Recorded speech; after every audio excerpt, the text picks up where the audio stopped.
Our hearts beat to the city streets. We began to feel the fire. We rise like tall buildings.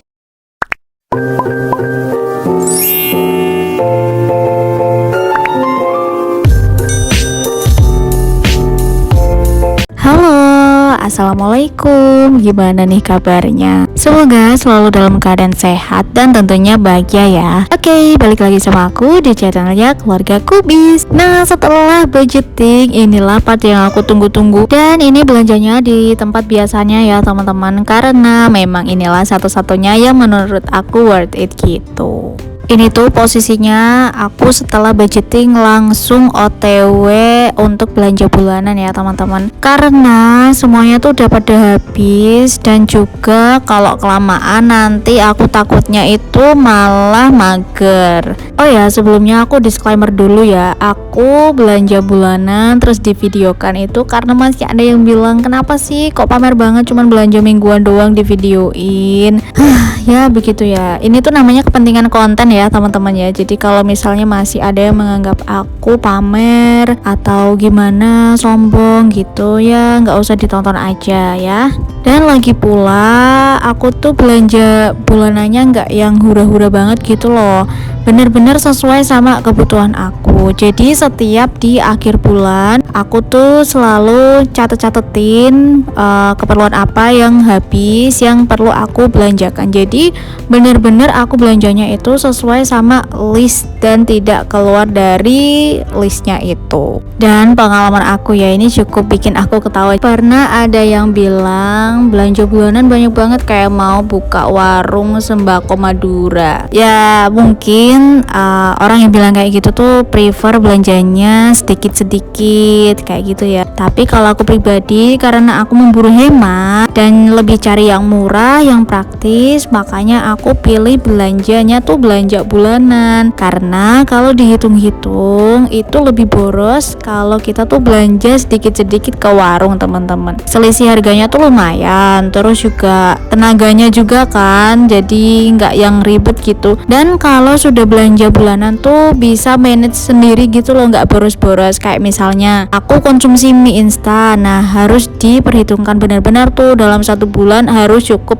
nggak cukup ya udah segini. Terus kayak yang lain-lainnya lah, kayak misalnya apa ya, terigu, terus juga gula. Nah itu tuh harus pinter-pinter aku manage sendiri biar aku enggak beli-beli lagi. Beda kalau misalkan kita tuh habis beli kayak ya udah gitu loh, mikirnya ya udahlah kalau habis tinggal beli lagi. Nah aku tuh nggak bisa kayak gitu teman-teman, karena balik lagi aku menyesuaikan kemampuan budgeting aku gitu ya. Jadi buat teman-teman yang masih seuzon sama aku, di video ini sudah aku jelaskan ya, bukan maksudku untuk pamer, cuman yaitu tadi kebutuhan konten dan juga efektivitasnya seperti ini.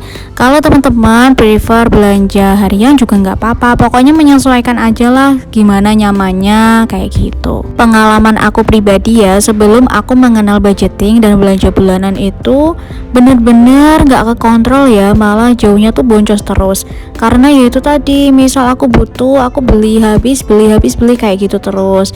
Jadi ya gitulah, nggak kekontrol teman-teman. Nah semenjak kenal belanja bulanan itu, aku jadi semakin bisa menata lagi. Dan aku juga melaksanakan beberapa tips dari teman-teman di YouTube ya, untuk bisa menghemat budget saat belanja bulanan itu. Yang pertama yang harus kita lakukan yaitu menulis keperluan apa saja yang benar-benar habis dan benar-benar dibutuhkan. Nah kedua, kita bisa tuh coba bandingkan harga-harga di toko A dan toko B atau toko lainnya. Kita cari perbandingannya, mana harga yang lebih miring, nah kita pilih itu aja. Terus yang ketiga, saat belanja perlu diperhatikan harga-harganya ya. Ini juga sebenarnya balik ke personal masing-masing. Kalau aku tuh bukan tipe yang harus merek ini, aku beli harus merek ini kayak gitu, enggak ya. Tapi aku di sini lebih mementingkan harga termurah. Misal kayak tepung terigu merek A dan B itu lebih murah A, jadi aku pilihnya yang A. Terus kalau misalkan nanti tuh di bulan depan harganya berubah lebih murah yang merek B, ya udah aku beli yang merek B. Jadi aku tidak terpaku sama merek gitu teman-teman. Dan yang keempat, jangan goyah dengan diskonan ya. Pokoknya tetap fokus sama list belanjaan kita ya. Kalaupun diskon misal sekiranya masih ada sisa budget, oke lah kita ambil. Tapi kalau memang udah pas budgetnya, nggak usah kita ambil. Siapa tahu kan bulan depan itu ada diskonan lagi gitu ya. Karena memang itu tuh sangat mengecokkan bagi bunda-bunda ya kalau diskonan. Jujur aku pun juga kayak gitu. Misal lihat harga sabun tuh segini, wah diskonnya, tapi di rumah tuh aku masih banyak banget dan masih ada stoknya juga. Jadi ya udah aku nggak ambil. Ingat lagi karena budgetnya tuh cuman segini. Yang kelima, kita bisa memanfaatkan member. Kalau misalkan kita memang sudah stay belanjanya di satu toko itu, terus kebetulan menyediakan member, bisa tuh kita manfaatkan untuk poinnya atau potongan harganya. Itu bener-bener kerasa banget ya kalau menurut aku. Dan yang mungkin bisa dicoba juga setelah kita bayar di kasir, make sure aja total belanjaan dan item yang kita beli tuh udah sama ya, biar enggak ribet misalkan ada kesalahan. Oh ya, yang enggak kalah penting juga pada saat belanja, jangan lupa kita harus selalu mengecek expirednya, biar enggak rugi ya. Kalau misal kita menemukan barang yang expired, kita bisa langsung lapor aja ke karyawan tokonya tersebut gitu. Semoga tipsnya bermanfaat dan selamat mencoba. Oke, karena dari tadi aku udah ngoceh ya, sekarang balik lagi ke video.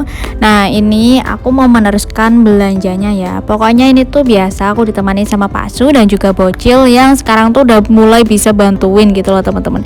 Dan dia pasti excited banget kalau diajak belanja bulanan karena dia bisa pilih snacknya sendiri gitu teman-teman. Dan aku salutnya sama dia tuh sekarang udah mulai bisa dibilangin ya, kalau nggak boleh ambil mainan ya dia nurut, nggak kayak dulu yang bener-bener gampang banget tantrum di tempat umum. Nah ini dia lagi lanjut lagi pilih cemilan untuk dia sendiri. Ini juga nggak kalah penting ya, karena dia tuh suka banget sama french fries, terus juga suki. Dan tapi tetap harus diperhatikan ya teman-teman, kalau kasih anak jajanan itu harus dibatasin, jangan kebanyakan karena nanti bisa-bisa nggak doyan makan jadinya ya. Terus next ini di malam harinya gitu langsung aku bongkar karena si Bocilnya tuh udah tidur. Yang pertama itu aku ada beli minyak goreng 4 liter nggak genep ya itu ya. Itu yang merek Harumas, itu kemasan 1800 ml harganya 34.200. Untuk yang Masco itu 2 liter 37.700. Terus ada tepung itu harganya 12.900. Ada Mama Lime itu 9.900. Ada Sokni lantai itu harganya 5 ribuan kalau nggak salah. Kiss spray harganya 4.000. Terus Soklin liquid untuk cuci baju itu harganya 9.900. Papas itu selection aku lupa harganya. Pikopi harganya 10 ribuan. Tongji harganya 9.900. Mie 3 ayam itu satunya kalau nggak salah 1.800. Terus ada sarimi yang hijau itu, sarimi soto harganya 1.800. Dan sarimi si 2 itu harganya 3.800 kalau nggak salah. Ada coklat juga, ini kesukaan banget sih Bocil. Satu kardusnya itu harga 11.400. Dan untuk susu kotaknya per piecesnya itu harga 2.700. Dan itu aku iseng-iseng beli milk kuat, aku lupa harganya. Ini juga ada garam. Akhirnya aku beli garam ya, karena selama ini tuh aku disupport garamnya dari orang tua, masih ada. Itu garam harganya 2.000. Terus masako aku beli 2 ya teman-teman, yang rasa sapi dan juga ayam. Itu masing-masing harganya 5.000. Ada micin dari Sasa harganya 5.000. Ada bumbu marinasi karena udah habis aku beli 3. Satuannya itu harga 1.000. Ada bawang putih bubuk aku lupa. Ada sikat gigi itu kalau nggak salah 6.000 sekian gitu. Terus jelly harganya 14.000. Ada milk juice aku juga lupa harganya berapa. Ada cotton bud segitu 8.000. Terus itu ada roti persatuannya itu 1.900. Ada jet juga itu harganya 1.900. Aku beli 3 aja. French fries ini satuannya 3.000. Aku cuman beli 2. Terus ada suki, ini murah banget ya, satuannya itu cuman Rp1.000 teman-teman, karena nggak ada taro. Aku biasanya tuh stok taro juga yang kecil-kecil harga 1.000, jadi aku nggak beli ya. Terus ada salsa santan, satunya tuh 4.600, nggak tahu kenapa itu mahal banget. Ada nyam-nyam juga tadi, harganya 2.000. Koko Crunch 1.500, lollipop 1.000. Udah segitu aja, habisnya Rp307.900. Oke, cukup sekian aku share video aku kali ini. Buat teman-teman yang selalu support channel aku ucapkan banyak-banyak terima kasih. Dan yang belum subscribe, boleh banget silahkan subscribe terlebih dahulu. See you next video, bye bye.